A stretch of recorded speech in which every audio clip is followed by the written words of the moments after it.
El objetivo, la importancia de la epidemiología para la salud pública es principalmente en tres campos, ¿no? Me va a definir cuáles son los problemas de la comunidad, en la comunidad, o sea, en nuestros pacientes flebológicos, definir cuáles son los problemas, ¿no? Va a ayudar a hacer una descripción correcta de la historia natural de la enfermedad y vamos a identificar cuáles son los factores de riesgo, ¿no? La etiología. Por eso, ¿no? El objetivo de la epidemiología en flebología es conocer la distribución y los determinantes de los desórdenes venosos crónicos, si hablamos en un término más amplio, ¿no? El desorden venoso crónico determina toda normalidad del sistema venoso, tanto funcional como morfológica. Hay algunos puntos que voy a mencionar rápidamente porque no vamos a tocar temas que se van a ver más adelante en otras clases, ¿no? Un estudio amplio, vamos a tocar varios de ellos, que se hizo en Edimburgo en 1998, ya me hablaba más o menos de una proporción en cuanto a las telangiectasias asintomáticas en un 80% de la población adulta, y la úlcera venosa presente con cambios tróficos, cambios como la lipodermatoesclerosis, la atrofia blanca, etcétera, en un 1 a 2% de la población. Y en el año 94, también en los años 90, el estudio Callan, ¿no? Determinaba que aproximadamente 20 a 25% de las mujeres estudiadas presentaron la enfermedad venosa y 10 a 15% de los varones de igual manera la insuficiencia venosa crónica, ¿no? Como repito, ¿por qué es importante entonces la epidemiología para estudiar la enfermedad venosa? Hay muchas,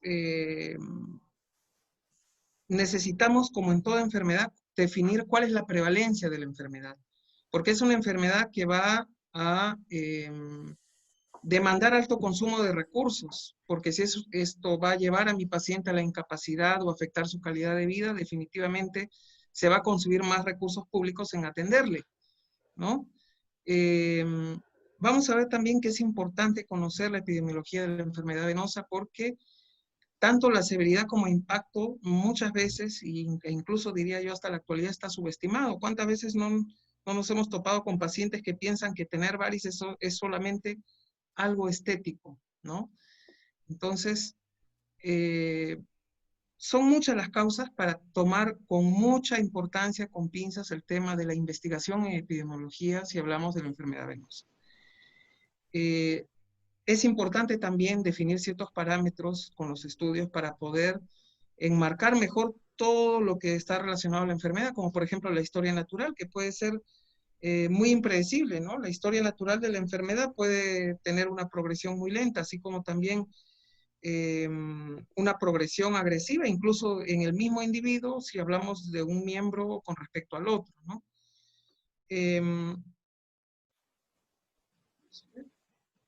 ¿Qué problemas se presentan para realizar un estudio epidemiológico en general, incluyendo en flebología? La gran diversidad que hay de metodologías de estudio, ¿no? La diversidad de criterios diagnósticos, la carencia de un criterio de clasificación estándar hasta la aparición de la clasificación CEAP en el año 94, y el uso de múltiples referentes sesgados, como por ejemplo las encuestas, ¿no? Las encuestas anónimas suelen ser subjetivas. Los estudios que usan exclusivamente la encuesta son en realidad poco confiables, ¿no? Porque implica mucha subjetividad de la persona entrevistada, ¿no? Vamos a ver que las poblaciones que se estudian tienen composición diferente. A veces no se puede comparar una con respecto a otra para hacer un estudio más global. Y no todos los grupos poblacionales están representados siempre, porque antiguamente se usaba más el tema de las muestras hospitalarias por conveniencia. Y estas muestras definitivamente no eran muestras representativas de la población en general. O se usaba estudios, por ejemplo, de grupos laborales, estudio de personal de enfermería, hospital tal, de tal a tal fecha. Son grupos que, si bien es cierto, es bueno conocer sus datos, no son representativos de la población en general. Y muchas veces, justamente como no había una estandarización de criterios, tanto en la metodología de estudio, en el criterio diagnóstico, etcétera, había ciertas inconsistencias a la hora de hacer los análisis epidemiológicos estadísticos, ¿no? Entonces, digamos que hubo un punto de quiebre a raíz de la aparición de la clasificación SEAP, ¿no? Antes de la clasificación SEAP, era muy difícil determinar la frecuencia de presentación de ciertos aspectos de la enfermedad, ¿no? Vamos a ver que antes de la década de los 60, ¿no? Se usaba bastante lo que son las muestras hospitalarias por conveniencia. Como ya lo dije hace un momento, son muestras que no son representativas de la población en general. En el año 56, el doctor David Parson Burkitt, que también lo conocemos por el linfoma de Burkitt, ¿no? Hizo observaciones clínicas, estimuló el estudio, los estudios por observación clínica en ciertas poblaciones africanas. Y esta tendencia de hacer el estudio basado en observación clínica se mantuvo durante los años 60, ¿no? Hasta que casi a finales de los 60, comenzando los 70, un médico italiano, el doctor Arnoldi, generalizó un concepto, ¿no? ¿Qué son varices? Cualquier vena subcutánea que esté dilatada, tortuosa o elongada, porque en realidad había tantas definiciones diversas que no era posible unificar criterios, ¿no? En los años 80, el doctor Weiss clasificó las varices según el examen físico, según cómo se veían, ¿no? Las tronculares, las reticulares y las telangiectasias. Que posteriormente serían, pues, tronculares mayores a 4 milímetros, reticulares menores a 4 milímetros de diámetro y telangiectasias menores a 1 milímetro. Un estudio importante que vamos a mencionar también más adelante es el Edimburgo Vein Study, o el estudio de Edimburgo, que fue hecho en el año 98, que clasifica a las varices ya no por cómo se ven, por el examen físico, por el aspecto, sino por la severidad de daño, ¿no?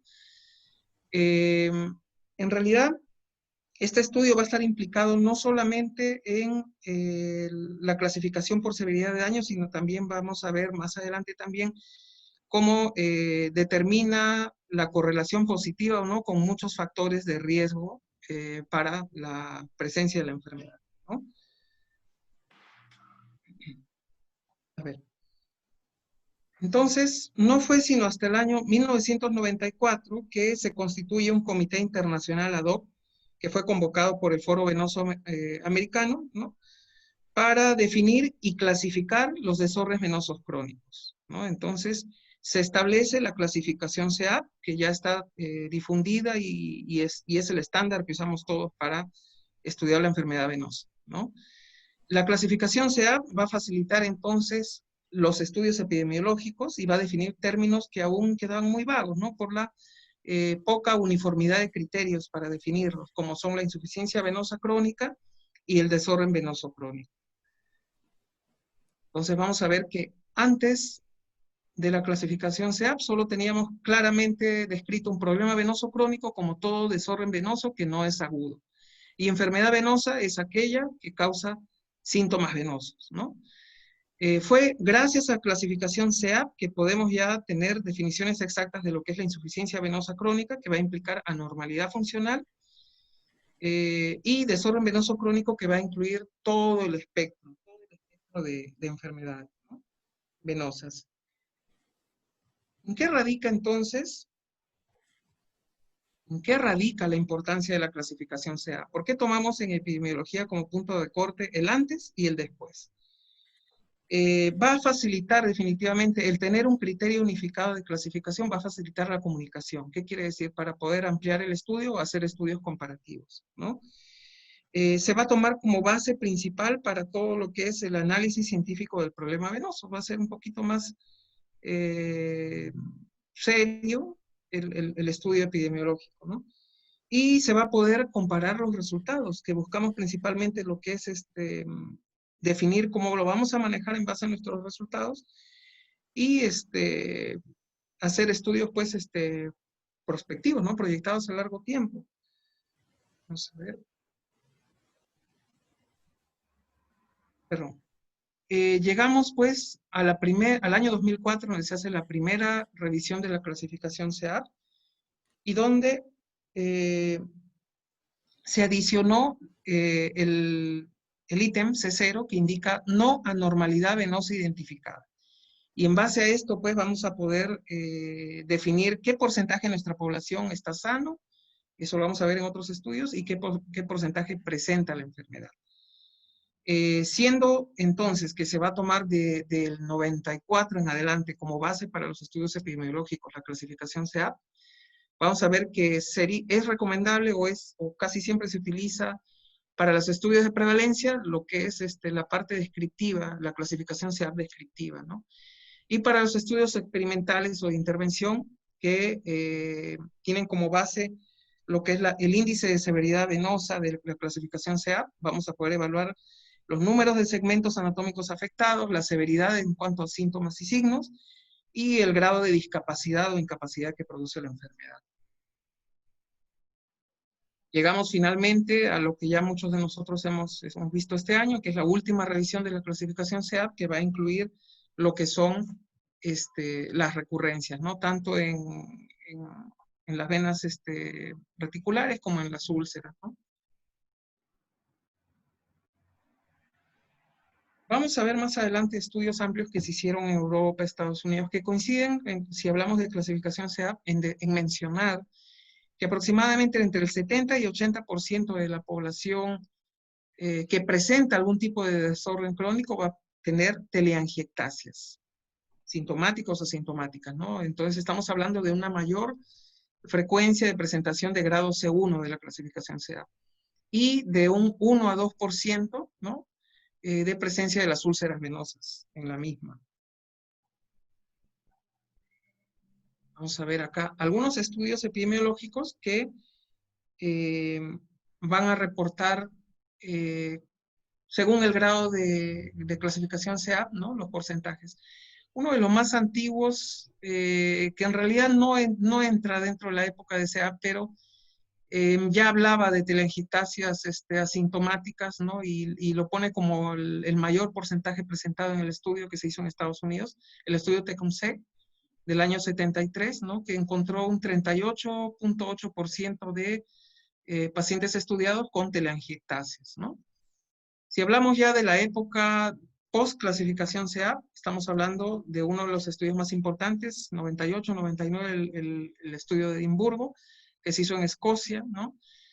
Donde vamos a encontrar la presencia hasta de 80% de todos los pacientes presentaron telangiectasia, grado C1. Otro estudio importante que también vamos a mencionar más adelante es un estudio alemán, el estudio de Bonn, que igual reportan todos porcentajes altos. Si se dan cuenta, los mayores porcentajes, los porcentajes más altos en la mayoría de estudios van a dar como mayor porcentaje, mayor frecuencia de presentación a las telangiectasias o clasificación CEAP1. Y si se dan cuenta, otra cosa importante en esta tabla, si se dan cuenta, el grado de severidad de la enfermedad, o sea, mientras más alto es el grado de clasificación CEAP, ¿no?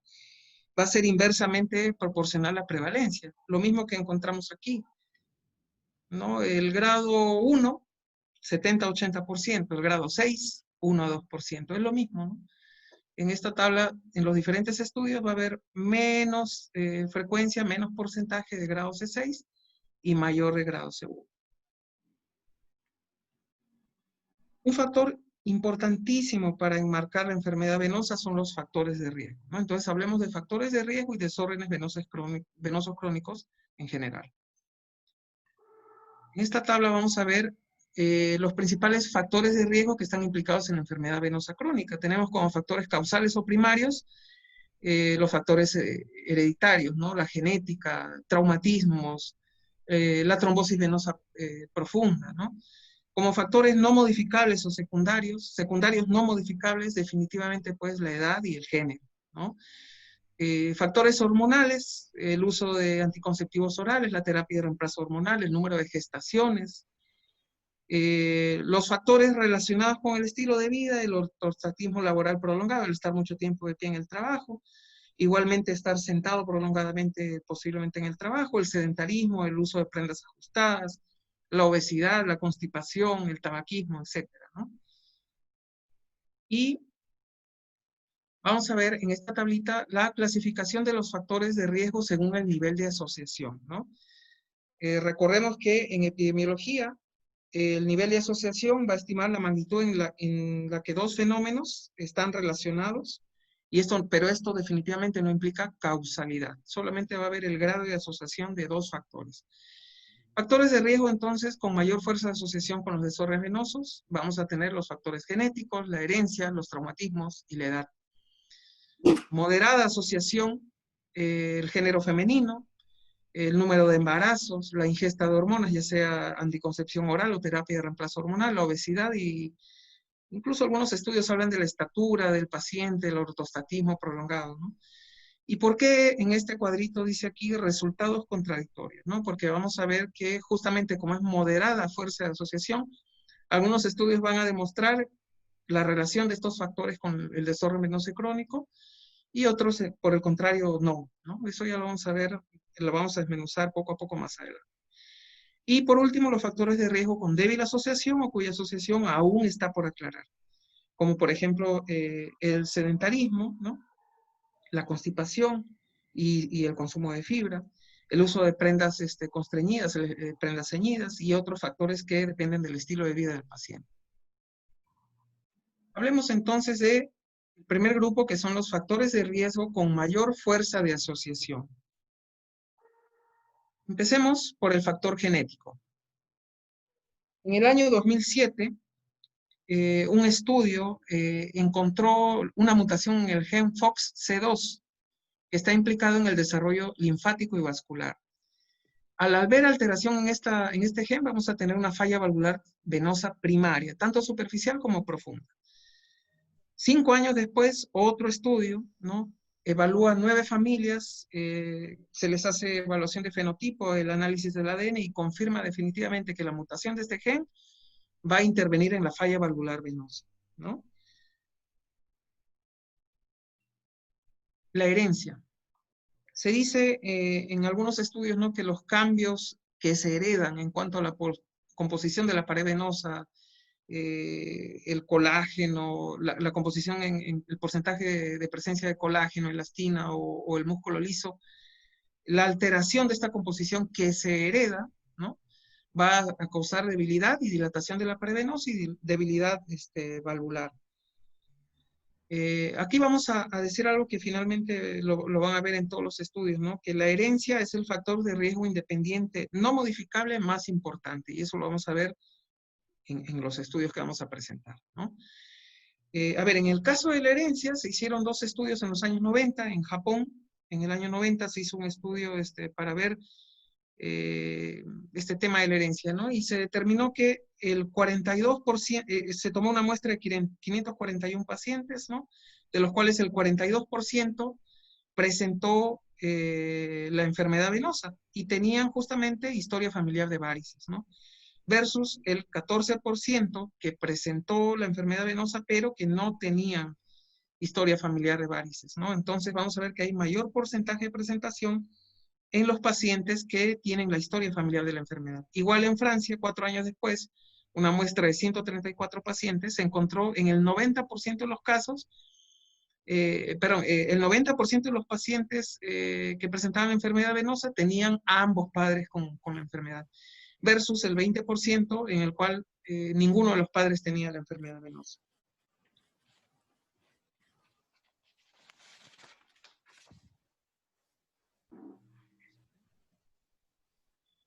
Hablemos ahora del tercer factor con asociación fuerte, que es el traumatismo directo sobre la pared venosa. Definitivamente, pues, la trombosis venosa profunda va a producir la aparición del trombo en forma abrupta o progresiva que lesiona la pared venosa, que lesiona la válvula venosa. Va a producir, en cierta forma, un reflujo que va a condicionar la hipertensión venosa. En realidad, como el tema de trombosis venosa profunda ya es un ítem que se va a tocar más adelante, solamente señalaremos que la gran mayoría de estudios van a señalar una prevalencia mayor a 50% de desorden venoso crónico en el paciente que ha tenido como antecedente la trombosis venosa profunda. Se hizo un estudio también que, si se dan cuenta en cada una de las cosas que voy mencionando y estos numeritos, en la parte baja van a ver la referencia del estudio y al final de la clase El que desee la referencia bibliográfica completa se la puedo facilitar sin ningún problema, ¿no? Se hizo un estudio que señala como incidencia muy alta, si se hace un seguimiento a largo plazo, un seguimiento de 6 años a un grupo de pacientes en el cual 97% que tenían el antecedente de la trombosis venosa profunda presentaron un desorden venoso crónico.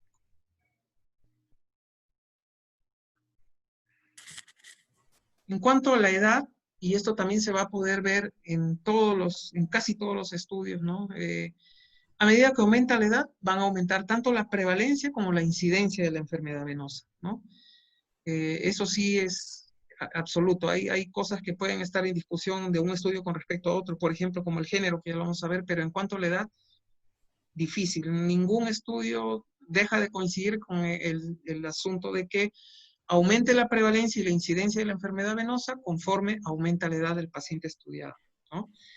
En el año 2001, en Minnesota, Estados Unidos, se hizo un estudio justamente de incidencia y prevalencia, un estudio que duró 25 años, ¿no? Y se determinó que definitivamente, pues, la incidencia y prevalencia de la enfermedad venosa aumentan conforme aumenta. Diríamos entonces que el único factor de correlación positiva en todos los estudios, entonces, es la edad, ¿no? Factores de riesgo con moderada fuerza de asociación o con resultados contradictorios. Tenemos, por ejemplo, el género femenino, ¿no? Nosotros conocemos que los estrógenos van a producir relajación del músculo liso y ablandamiento de fibras de colágeno, ¿no? Y esto va a condicionar el aumento de la distensión de la pared venosa. Esto tendría relación, ¿no? Porque más síntomas van a presentar nuestras pacientes de género femenino, nuestros pacientes de género femenino, ¿no? Entonces, la mayoría de estudios van a encontrar la presencia de varices. Los estudios que se encargan de evaluar varices tronculares van a denotar que hay mayor porcentaje de pacientes del género femenino, y eso lo vamos a ver en una tabla. Hay un estudio, no lo puse aquí en la diapositiva, pero está aquí en la referencia, perdón.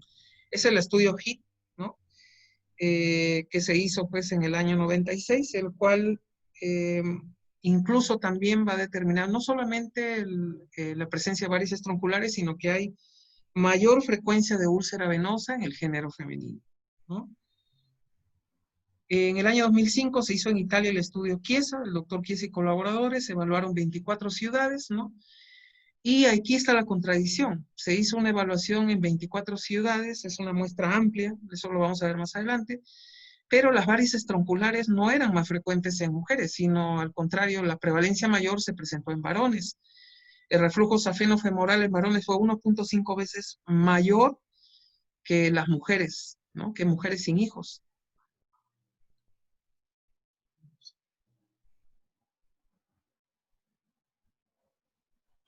Este cuadro de aquí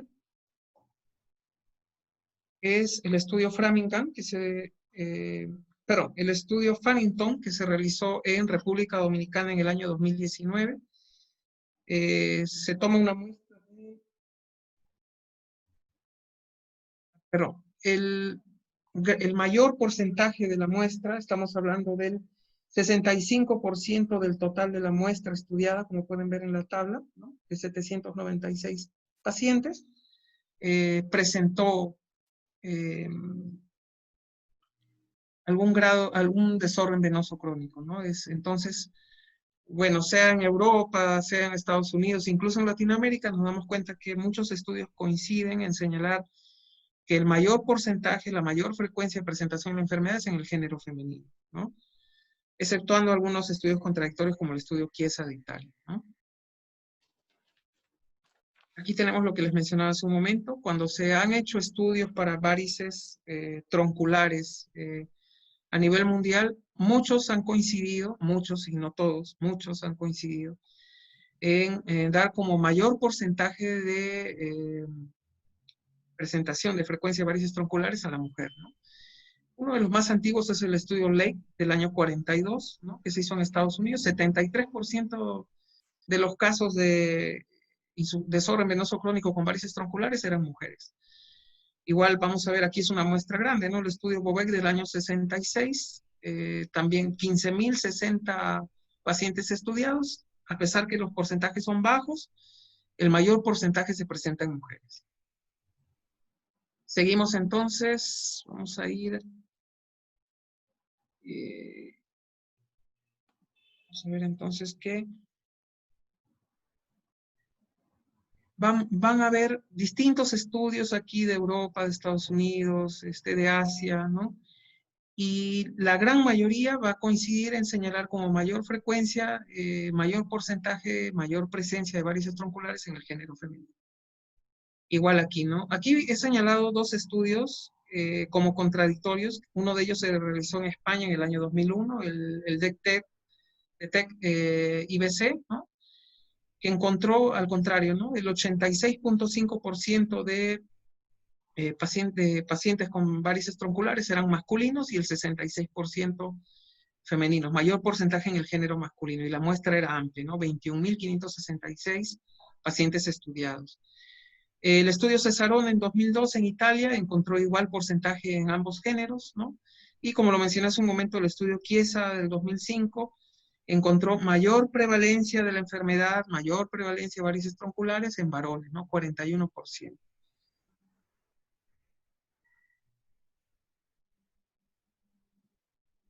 Otro factor que tiene moderado grado de asociación con el desorden venoso crónico es el número de embarazos, ¿no?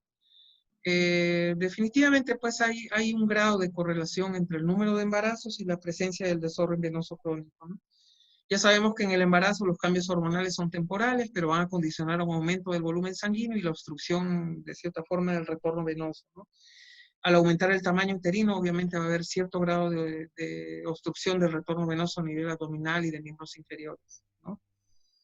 Eh, y por ejemplo, ¿no? Un estudio amplio que se hizo en Estados Unidos en el año 39, antiguo ya, determinó que las venas varicosas visibles se presentan más, ¿no? Mayor porcentaje de presencia de estas varices durante el primer trimestre del embarazo. Y aquí, ¿por qué también decimos que hay estudios contradictorios, ¿no? No, ninguno de los estudios que vamos a ver más adelante al detalle, ¿no? Van a darnos una certeza de que directamente hay una relación directa entre la presentación, el embarazo y la presentación tardía de la insuficiencia venosa crónica. Uno de ellos, por ejemplo, es el estudio de Edimburgo, ¿no? Al ajustar, para hacer los estudios, al ajustar el número de embarazos por edad, ¿no? Va a haber una modificación, eso lo vamos a ver en tablas, en cuanto a la asociación entre el número de embarazos y la insuficiencia venosa crónica, ¿no? Entonces se determinó finalmente en el estudio de Edimburgo del año 98 que no hay ningún efecto entre el número de embarazos y la posterior presentación, la presentación tardía de la insuficiencia venosa crónica. Entonces vamos a ver que hay estudios que sí corroboran esto y otros que me dicen todo lo contrario, ¿no? En cuanto a la terapia hormonal, tenemos pues obviamente la anticoncepción oral y la terapia de reemplazo hormonal, ¿no? Pero están en realidad, la mayoría de estudios le dan más relación de asociación con lo que es el tromboembolismo venoso, ¿no? Más que con las varices. Un estudio que hizo la OMS en el año 77, ¿no? Identificó que las usuarias que tienen riesgo de tromboembolismo venoso pero aunque aquellas mujeres que utilizan algún tipo de terapia hormonal tienen 3 a 6 veces mayor riesgo de tromboembolismo venoso que las que no utilizan. Este estudio fue un estudio de la Organización Mundial de la Salud que se realizó en el año 77. En el año 2010 vamos a ver que eh, se hizo un estudio para ver los factores de riesgo y prevalencia de las venas varicosas como factor de riesgo del tromboembolismo venoso. Y se encontró que hay una asociación estadísticamente significativa, ¿no? Aquí pueden ver, ¿no? Se determinó que había un valor de probabilidad de 0.027%, esto es estadísticamente significativo, para hallar una relación entre la ingesta de hormonas y la presencia de un desorden venoso crónico, ¿no? Vamos a ver. Vamos a aclarar que este estudio que se hizo en el año 2010, ¿no? No se hizo ajuste por edad, entonces no cambia no modifica el grado de asociación entre lo que es terapia hormonal e insuficiencia venosa crónica, ¿no? En el estudio de Edimburgo, que ya lo vengo mencionando más de una vez, ¿no? Se encontró que un mayor porcentaje de las mujeres sin telangiectasia, que había un mayor porcentaje de mujeres sin telangiectasia ni venas varicosas con tratamiento hormonal en relación con las que tenían telangiectasias. Vamos a ver que el valor de probabilidad aquí era menor a 0.01%, ¿no? 0.001%. En cuanto a la obesidad, también en el estudio de Edimburgo se encontró que mientras mayor era el índice de masa corporal en las mujeres que tenían reflujo del sistema venoso superficial, en aquellas mujeres con mayor índice de masa corporal había mayor frecuencia de presentación de un desorden venoso crónico. En Suiza se hizo en el año 2013 también un estudio amplio que determinó que mayor severidad en la enfermedad venosa la presentaban aquellos pacientes que tenían algún tipo de desorden o alteración en su índice de masa corporal, ¿no? Si hablamos del sobrepeso y todos los grados de obesidad que conocemos, ¿no? Ahora, lo contradictorio, ¿no? Lo contradictorio. Nuevamente en Italia se hizo un estudio en una población amplia en la cual no se hallaron los mismos resultados en los varones, ¿no? Solamente para el caso de las mujeres. Y ahora esto posiblemente se podría explicar dado que durante muchas de estas mujeres estudiadas tenían hijos y al tener uno o más embarazos iba aumentando el índice de masa corporal, ¿no? Vamos a ver, otro estudio importante que me va a obesidad y desorden es el estudio de Willenberg, ¿no?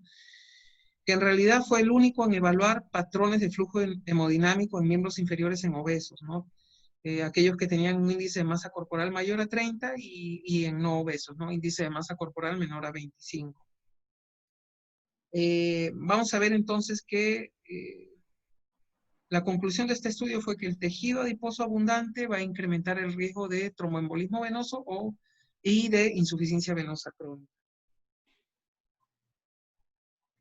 Como se dan cuenta, ¿no? Y lo vamos a ver más adelante en tablas, la mayoría de estudios epidemiológicos van a encontrar una asociación moderada entre la obesidad y la enfermedad venosa, sobre todo en mujeres, ¿no? Y no tanto en varones. Esto, como repito, es sobre todo en el estudio de Edimburgo, en el estudio que se hizo en Suiza, tendría alguna relación en cuanto a que las mujeres con hijos van a tener un mayor índice de masa corporal que los varones estudiados.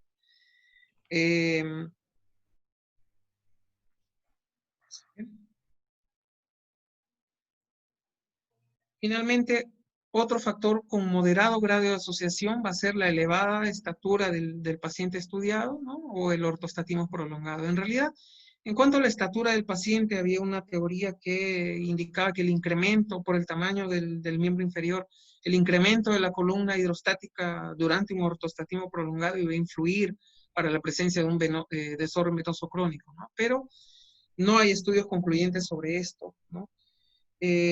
Lo que sí, un estudio amplio que se hizo, el estudio Framingham, ¿no? Determinó que sí, el ortostatismo prolongado va a condicionar la insuficiencia venosa crónica, ¿no?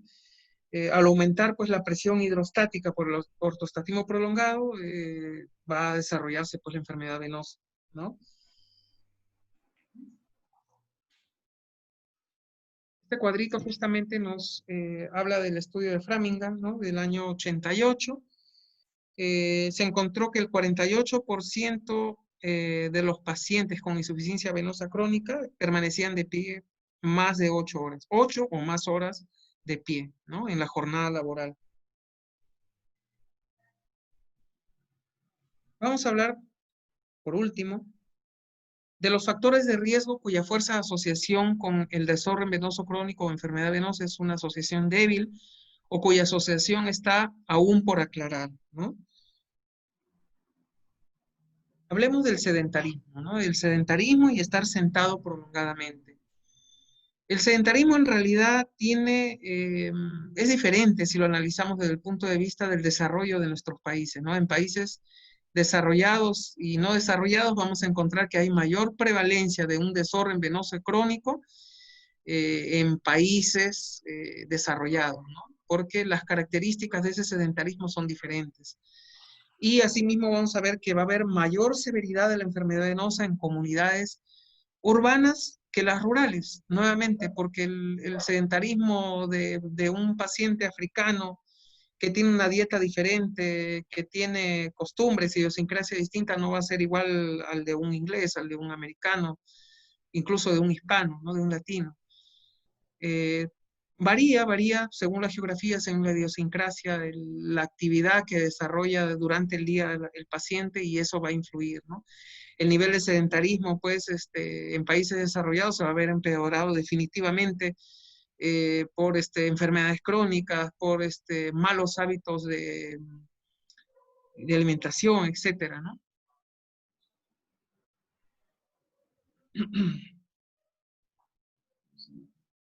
En cuanto al sedentarismo, en el año 2011 se hizo en Polonia un estudio con 126 trabajadores, ¿no? Para determinar cuál era la prevalencia de insuficiencia venosa crónica. Se encontró que el 83.4% de estos trabajadores presentaban la enfermedad venosa por permanecer largo tiempo en posición de pie, ¿no? En ortostatismo, ¿no? Y un menor porcentaje en los trabajadores que lo hacían sentados, ¿no? El 59.4% en los que permanecían largos periodos sentados en el trabajo, ¿no?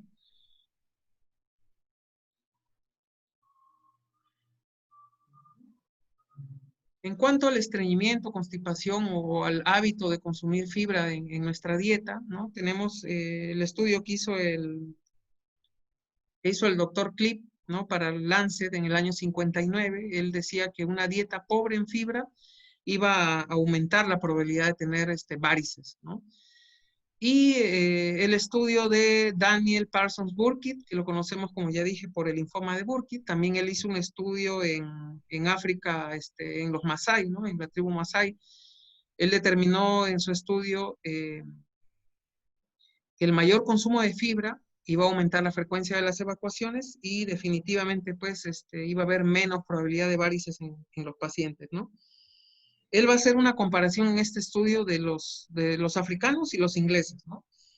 Él decía que la constipación que determina pues el aumento de la presión intraabdominal iba a condicionar la presencia de tanto de hemorroides como de varices en miembros inferiores, ¿no? Bueno, en este caso, por ejemplo, mencionaremos también al estudio de Edimburgo, ¿no? En Escocia, del año 98, que se determinó que solamente había una relación entre estreñimiento y presencia de desorden venoso crónico, ¿no? En aquellos pacientes varones que sufrían de constipación. En este caso, en el estudio de Edimburgo, solo se determinó una relación moderada, débil, perdón, pero relación aún, entre el estreñimiento y el sexo masculino. Por ejemplo, ¿qué es lo que va además de algunos estudios que se han hecho, ¿no?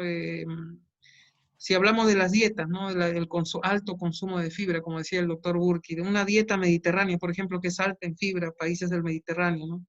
Norte de África, qué sé yo, de España, etcétera.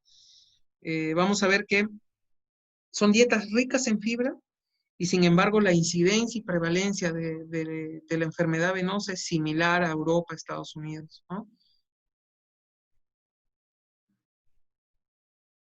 En cuanto al uso de prendas que van a comprimir el abdomen, Willenberg en el año 2011 hace un estudio y determina que El uso de prendas que condicionen una presión abdominal entre 20 y 40 milímetros de mercurio va a producir estasis venosa en los miembros inferiores, ¿no? Pero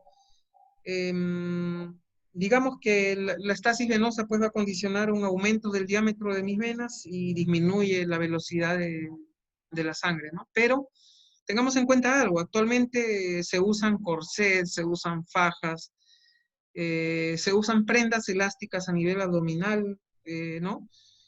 Con un material que nosotros no conocemos, que es el elastano, ¿no? Y esto supera o iguala incluso estas presiones y sin embargo no hay estudios que hayan demostrado que este uso de fajas o este uso de corsés estén directamente relacionados con la presencia de un desorden venoso crónico, ¿no? Incluso uno de los ítems del estudio de Edimburgo determina que es muy poco probable que esta compresión tenga, una de las revisiones, perdón, del estudio de Edimburgo, ¿no? Determina que es poco probable que haya una relación directa entre estas compresiones y el desorden venoso crónico, porque incluso estas compresiones a nivel abdominal no serían suficientes para poder causar pues una hipertensión venosa en miembros inferiores, ¿no? Otros factores que están débilmente asociados a los desórdenes venosos crónicos, ¿no? Son, por ejemplo, el tabaquismo, ¿no? Se sabe que el tabaquismo produce una disminución de la actividad fibrinolítica, ¿no? En Dinamarca, en el año 2005, por ejemplo, se hizo un estudio, eh, se hizo un estudio de pacientes que permanecían largos periodos de pie, ¿no? O incluso pacientes hospitalizados también, se hizo un estudio amplio. Y en ambos, como antecedente, ¿no? No se determinó que el tabaquismo, que fumar esté asociado a la insuficiencia venosa crónica, al desorden venoso crónico, ¿no? Incluso aquellos pacientes decían fumar y los grados eran leves, había bajo riesgo de insuficiencia venosa crónica, ¿no?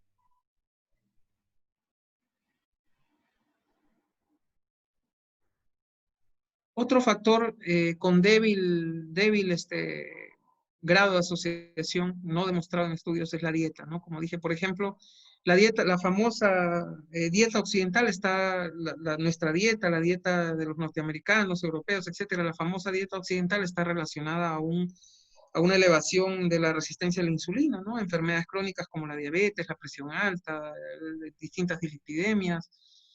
Y esto asociado pues al sedentarismo que ya mencionamos va a condicionar eh, mayor posibilidad de presentar el desorden venoso crónico, ¿no? Son dietas ricas en sodio, en carbohidratos de rápida absorción, azúcares procesados, ¿no? Productos refinados. Eh, pero no hay hasta ahora un estudio que determine una fuerte asociación, un estudio que me diga, si yo consumo tal dieta, definitivamente voy a tener insuficiencia venosa crónica. Un estudio así no existe hasta el día de hoy. Como podemos ver en esta tabla, por ejemplo, en general, si hablamos de todos los factores ya descritos para la presencia de un desorden venoso crónico, todos, y solo ponemos algunos aquí, todos en general coinciden en presentar como un alto grado de asociación, ¿no? Una correlación, una asociación significativa, una correlación positiva a la edad. A mayor edad, mayor prevalencia, mayor probabilidad, mayor frecuencia de presentar un desorden venoso crónico, de llegar a la insuficiencia, de encontrar insuficiencia venosa crónica. Por ejemplo, ¿no? Aquí en cuanto a género, si bien es cierto, hay muchos estudios que le dan una asociación significativa, ¿no? Al género femenino.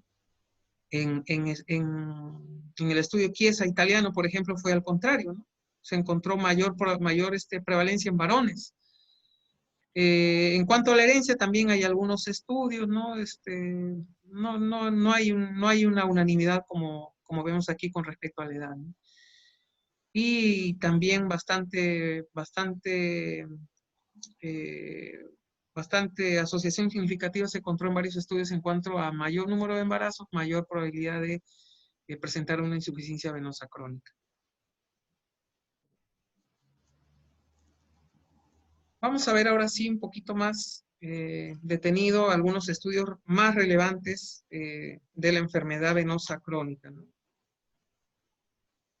Vamos a ir por áreas geográficas. Lo mencionamos ya varias veces antes, el estudio de Edimburgo que se hizo en Escocia, 98, 99, ¿no? La población de estudio fue tomada de 12 consultorios externos, un total de 1.566 personas, entre los 18 y 64 años, ¿no? A ellos se les realizó examen clínico y posteriormente el estudio Doppler, ¿no? Es un estudio transversal.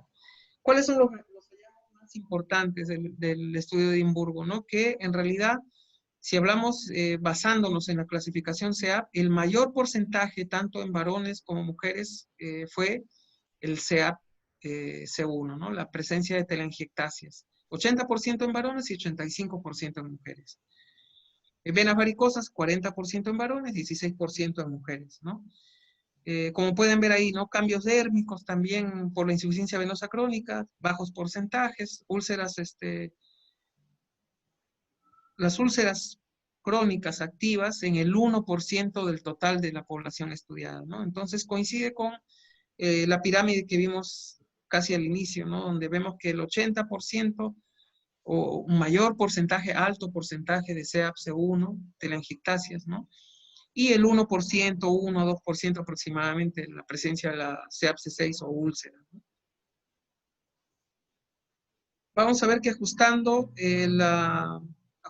la prevalencia de IBC a la edad y al sexo, en mayores de 50 años dentro de este estudio, al contrario, ¿no? Acá está lo contradictorio, ajustándolo a la edad y al sexo, ajustándolo a la edad en mayores de 50 años, cambia.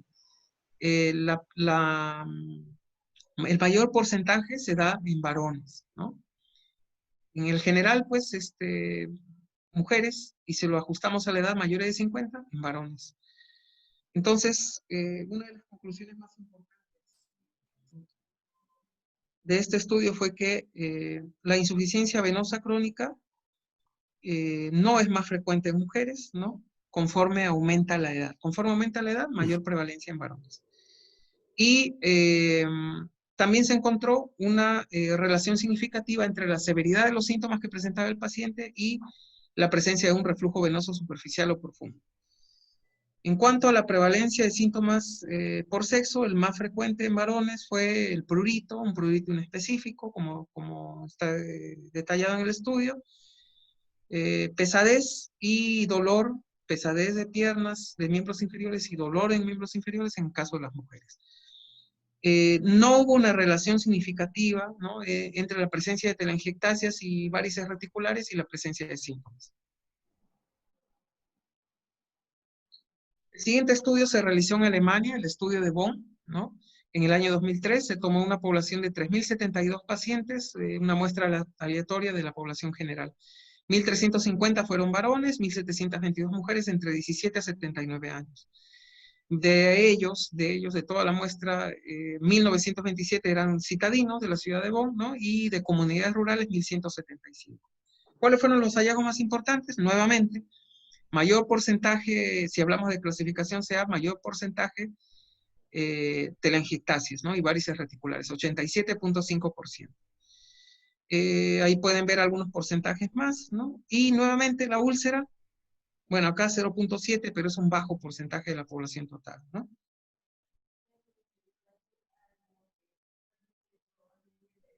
Se demostró entonces, también aquí en el estudio Bonn, ¿no? Otra de las conclusiones importantes del estudio Bonn fue que a mayor edad hay mayor compromiso venoso, mayor probabilidad de desarrollar IBC. Y, por ejemplo, ¿no? En la población rural, ¿qué se encontró en la población rural? Que había mayor proporción de venas varicosas, varices visibles al examen clínico. Pero en la población urbana, mayor frecuencia en cuanto a la presentación de úlceras y cambios tróficos. O sea, mayor severidad en poblaciones urbanas, posiblemente relacionado a los hábitos, ¿no?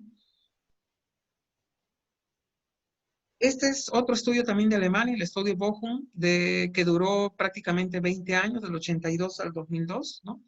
Se tomaron 740 estudiantes de 11 escuelas secundarias, ¿no? De la ciudad de Bochum. entre 10 y 12 años, ¿no? Se les realizó un cuestionario, el examen físico y estudio por fotopletismografía. Posteriormente, cada 4 años, hasta la etapa 3 del estudio, se le realizó nuevamente cada 4 años examen físico y fotopletismografía. Y finalmente, hasta la etapa 4 del estudio, el examen Doppler, la ecografía Doppler y la fotopletismografía, ¿no? Entonces tiene 4 etapas el estudio Bochum. Si hablamos de la etapa 1 y 2, ¿no? Vamos a ver que había más presencia de varices de CEAP bajo, ¿no? CEAP 1, CEAP 2, telangiectasias y varices reticulares. Y en las 2 últimas etapas del estudio, la severidad de la enfermedad, ¿no? Varices más gruesas, reflujo, conforme pasaban los años. Obviamente, estos pacientes, acuérdense que empezaron a ser estudiados cuando tenían 10, 12 años, ¿no? En realidad, pues, se determinó en este estudio que las telangiectasias y varices reticulares, terminando la pubertad, empezando la adolescencia, empezaron a hacerse presentes al examen físico, ¿no?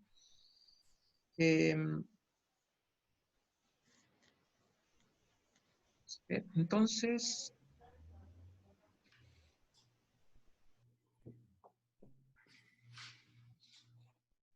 aquí están las tablas en las cuales vamos a poder ver la población total de 740 estudiantes, ¿no? De edades entre 10 y 12 años. Se hizo en 4 etapas, ahí pueden ver los años, ¿no? Las 4 etapas de evaluación de este estudio Bochum. Y lo principal que vamos a ver aquí en esta tabla y la conclusión del estudio es que se determinó que la aparición temprana, que va a haber una presencia precoz de reflujo en muchos pacientes antes que se presente la enfermedad como visible en el miembro inferior. El reflujo muchas veces va a preceder a la visibilidad de las varices, ¿no? Y una recomendación que fue el pilar de este estudio Bochum fue la necesidad de una profilaxis de la enfermedad venosa, la prevención, ¿no? Como pueden ver, entonces, a ver, hubo también otros estudios en Europa. Este estudio de 2007 en Bélgica, ¿no? Se hizo un cuestionario a los pacientes y se encontró en realidad en estos estudios, como lo pueden ver ahí, tanto de Bélgica en 2007 como Finlandia en el 2004, una prevalencia de la enfermedad similar a los estudios ya mencionados, ¿no? Pero la diferencia, por ejemplo, en este estudio belga del año 2007 es que se encontraron porcentajes un poquito más altos de los grados más altos de la CEAP, ¿no? C4 en 16%, C5 4%, C6 3%. Es la única diferencia con los otros estudios. En Finlandia, en el año 2004, se encontró una incidencia anual de la presencia de la enfermedad de 1.35 por año, ¿no? También concluyó que aumenta la prevalencia de la enfermedad venosa conforme aumenta la edad y determinó que no influía el aumento de la masa corporal, ¿no? Del peso corporal, perdón. Doctor, tenemos 5 minutos. Este estudio también fue amplio en San Valentino, Italia, en el 2002, ¿no? Se estudió una población de 30,000 personas, ¿no? 8 poblados. Se encontró una prevalencia menor de varices, ¿no? 7%, úlcera venosa menos de 1%, una incidencia anual de insuficiencia venosa crónica también menor a 0.2%, ¿no? Un dato resaltante aquí en San Valentino es que el 34% de pacientes de una población de 30,000, al hacerles este estudio fue su primera evaluación, y muchos de edad avanzada, ¿no? Nunca habían sido evaluados para enfermedad venosa. Se les hizo posteriormente un estudio Doppler, ¿no? Y se encontró un bajo porcentaje de pacientes, 2%, sin varices visibles y sí presentaban insuficiencia troncular. Lo mismo que vimos en estudio anterior, ¿no? Vamos a pasar un poquito más rápido las áreas geográficas porque me interesa que vean lo de Perú, ¿no? En cuanto al estudio Chiesa de Italia, nuevamente, el mayor hallazgo fue de telangiectasias en un 70%. La severidad de la enfermedad aumenta con la edad y tiene mayor prevalencia en los varones, ¿no? En cuanto a el género femenino, presentan la mayor cantidad de síntomas, más síntomas se ven en mujeres y definitivamente la gravedad de los síntomas no hay diferencia en cuanto a la edad, no aumentaban con la edad. Otro estudio de la Comunidad Valenciana del año 2004, nuevamente mayor prevalencia de enfermedad venosa en mujeres, 26.7%. Y aquí, por ejemplo, no hubo correlación, no se encontró correlación entre el consumo de tabaco ni la actividad física. Nuevamente en Francia, 50.5% mayor prevalencia en mujeres, mayor cantidad de síntomas en mujeres, pero cambios tróficos más en varones. En Estados Unidos, el estudio de San Diego de 2003, también lo mismo, ¿no? Mayor porcentaje se va a ver en las telangiectasias, menor grado de CEAP1, y mayor incidencia, este fue en realidad el estudio de San Diego, fue el primer estudio multiétnico que se hizo. Y se encontró sobre todo que había mayor incidencia, mayor prevalencia en la población blanca no hispana, ¿no? Similar en los hispanos, asiáticos y los africanos con mayores factores de protección, ¿no? Menor prevalencia, menor incidencia, los de origen afroamericanos. Por ejemplo, ¿no? Los síntomas eran más frecuentes en mujeres, ¿no? Dolor, cansancio, prurito, los calambres, la hinchazón, la pesadez. En cuanto a la hinchazón y la pesadez, se describían más estos síntomas en los pacientes que presentaban telangiectasia, ¿no? El síntoma más prevalente fue el edema, tanto para la enfermedad visible o la enfermedad no visible, pero funcional, ¿no? Correlación positiva para ambos, ¿no? La edad y los antecedentes familiares. En los varones, el mayor factor presente, el sedentarismo. En las mujeres, el sobrepeso, el número de partos. El Foro Venoso Americano hizo un programa de tamizaje en el año 2007, nuevamente el índice de masa corporal mayor a 25, el 68% presentaron algún desorden venoso crónico, ¿no? Las telangiectasias el mayor porcentaje, el 80%, las úlceras el 1.3%. Nuevamente se repiten los datos de anteriores estudios, ¿no? Estudios de Asia en la India, ¿no? Se estudió a trabajadores ferroviarios tanto del sur como del norte de la India, y se encontró pues una diferencia geográfica, ¿no? Los del sur presentaban 25% y los del norte 6.8%. Y tiene mucho que ver con la diferencia en la dieta, su diferencia dietaria, ¿no? En Jerusalén, en el año 72 también, de los años 70 ambos estudios, mayor prevalencia de la enfermedad en mujeres, 29%. Un poquito más actual, en Japón, ¿no? El estudio que se hizo en 541 mujeres, 45% de ellas presentaron varices, ¿no? De tipo Doctor Aliaga, reflujo segmentario, el mayor porcentaje. doctor Miller, ¿Sí? Anita. Estamos en tiempo Ya, para poder pasar al sí, final. a ver, vamos a pasar a algunos estudios más de Oceanía, África. En realidad los estudios latinoamericanos, asiáticos, africanos, todos coinciden en lo que ya hemos conversado, ¿no? Los porcentajes de prevalencia tanto del grado CEAP, la telangiectasia es el mayor. Vamos a ver acá, vamos a la parte final que es, si bien es cierto, la mayor información la obtenemos de estudios europeos, americanos, hay mucha información también de estudios colombianos, brasileños, argentinos. Hay un estudio cubano que se llama La prevalencia en la municipalidad El Cerro, ¿no? Es un estudio bastante amplio que hicieron, pero dado que ya nos queda poquito tiempo, vamos a ver en Perú. ¿Qué hemos hecho en Perú hasta el día de hoy? Si bien es cierto, no ha habido un estudio amplio, han habido hasta hoy, que yo tenga conocimiento, 2 estudios descriptivos bastante buenos, ¿no? Donde vamos a mencionar los principales hallazgos para terminar, ¿no? En el año 2017, los doctores Andrea Alzamora, Juan Chunga y Patricia Fernández hicieron una evaluación de historias clínicas, ¿no? De Glomash Medic, el centro médico atendido por los doctores Chunga y los colaboradores, ¿no? Se revisaron 1.749 historias clínicas, se desecharon algunas por diversos motivos, se utilizaron solo 1.377, ¿no?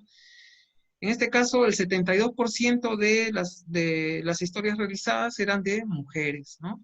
La edad media de los pacientes con enfermedad venosa presente era 57 años. Los grados CEAP, C2, C3 y C4 eran los que presentaron mayor frecuencia, ¿no? Y el grado C6, un porcentaje de 11, ¿no? 11.47%, más alto que otros estudios, ¿no? Y el 60% de los pacientes tenía insuficiencia venosa crónica, ¿no? El síntoma más presente, el cansancio, en un 55%. Aquí vemos, ¿no? El mayor porcentaje en el género femenino, 72%, la edad promedio entre 40 y 80, ¿no? Perdón, como lo habíamos mencionado ya, la edad promedio más frecuente, 57. Vamos a ver, importante. La presencia de síntomas, dolor, calambre, pesadez, el edema, ¿no? El cansancio, que fue el más presente. Y los grados clínicos sean más presentes C2, C3 y C4, ¿no? 22% cada uno respectivamente. Vamos a ver aquí, nuevamente. Claro, en pacientes con insuficiencia venosa crónica de C3 a C6, el mayor porcentaje, 67%, eran femeninos, ¿no?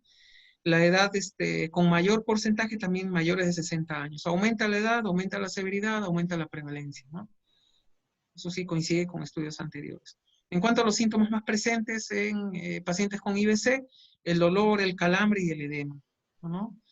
En pacientes que ya tenían la úlcera, perdón, de todos los pacientes estudiados, el 20% tuvo úlcera, 56% de ellos fueron del género femenino, ¿no? Este es otro estudio también bastante bonito, interesante, lo realizó el doctor Gerardo Tena. Fue un estudio de elastocompresión en pacientes de la ciudad de Piura.